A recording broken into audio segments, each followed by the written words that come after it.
नमस्कार, आप देख रहे हैं न्यूज़ मैन मैक्स। मैं हूं आपके साथ निवेदिता राठौर।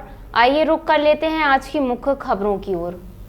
राजस्व विभाग एमआईसी मेंबर जगदीश यादव ने भी बताया कि कमिश्नर के द्वारा घोटाले की जांच की गई थी। अभी 3 जोनल अधिकारियों को निलंबित किया गया है, बाकी की और कार्रवाई चल रही है। देखिए, कोई भी कार्रवाई नहीं हुई। 20 जुलाई को हमने संबल योजना पर एक क्वेश्चन लगाया था, जो इन्होंने उसकी गलत जानकारी दी थी। इनके पास में इनके खुद पोर्टल के ऊपर 5373 जांच प्रतिवेदन जो थे वो पेंडिंग थे। इन्होंने उस जांच प्रतिवेदन के ऊपर क्या जांच की, कुछ पटल पर नहीं आया, जबकि आसंदी से अध्यक्ष जी ने ये व्यवस्था दी थी कि संबल योजना के अंदर जो समाचार पत्रों के अंदर छपा है, और वास्तव में वहाँ पर उस समय तो 2 करोड़ का पेपर में छपा था, लेकिन उससे भी ज़्यादा का घोटाला है। ये बहुत बड़ा घोटाला है, लगातार होता चला आ रहा है।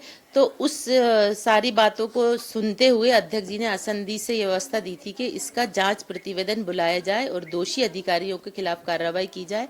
लेकिन मेयर साहब ने इसके ऊपर कोई संज्ञान नहीं लिया, केवल सदन के अंदर खड़े होकर जवाब भी नहीं दिया। एमआईसी मेंबर से इसका जवाब दिलवाया। उस तत्पश्चात जांच प्रतिवेदन पटल पर अगली मीटिंग के अंदर आना चाहिए था, जो आज तक नहीं आया।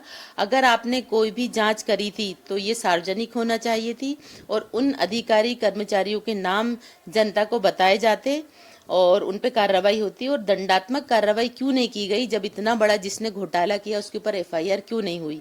हमने फिर क्यों बचा लिया उन लोगों को? ये एक सवाल है। दूसरा, संबल योजना लगातार लोगों को उसका लाभ नहीं मिल रहा। कितने लोग दिन भर में मेरे पास आते हैं और ये कहते हैं कि मैडम, हम लोगों को पैसा कब मिलेगा, हम लोग के आवेदन जमा हैं। तो सालों साल हो गए, जो बिल्कुल जायज़ हैं, जिनको मिलना चाहिए था, उन तक के पैसे इन लोगों ने रोक दिए हैं। तो इसका मतलब ये है कि कोई बहुत बड़ा भ्रष्टाचार है इसके अंदर, जिसको ये लोग जाहिर नहीं कर रहे।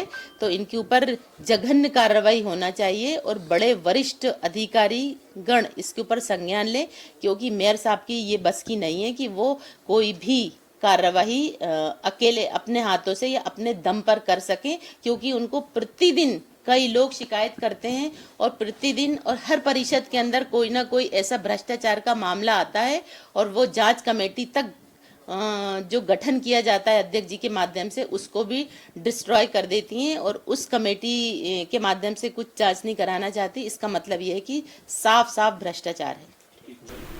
संबल घोटाले की जो जांच थी वो जांच हो गई है। उस पर जो दोषी थे उन पर भी कार्रवाई हो चुकी है और ये महीनों हो गए हैं। देखिए, इसकी शिकायत पहले क्राइम ब्रांच में थी।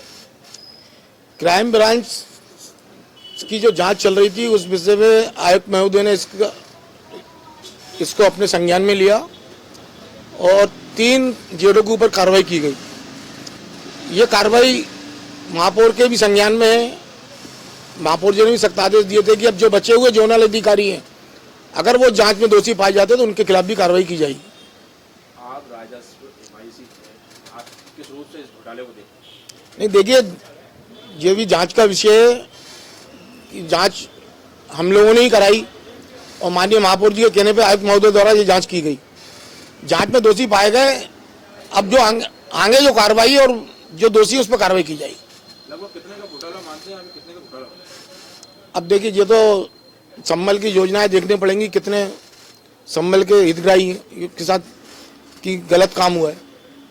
उससे पहले भी कई मामले सामने आते हैं, निगम द्वारा बोला जाता है, एमआईसी द्वारा बोला जाता है कार्रवाई करेंगे, लेकिन कार्रवाई तो कुछ होती नहीं, देखिए ना, कार्रवाई हुई है। गोविंदपुरा थाने में प्रकरण भी कायम हुआ है। तो 3 जोनल अधिकारी को इससे 3 महीने पहले भी इस पर मामला उठा था, लेकिन उस पर भी किसी कार्रवाई नहीं। दोबारा उनको जोनल अधिकारी बना दिएगा। देखिए, जांच चल रही थी। जांच जिस अधिकारी द्वारा की जा रही थी वो अधिकारी भी 2-1 दिन की छुट्टी पे कभी चले जाते थे। अब जांच पूरी हुई, आगे के जोनल अधिकारी पे कार्रवाई जारी है। कार्रवाई किस रूप में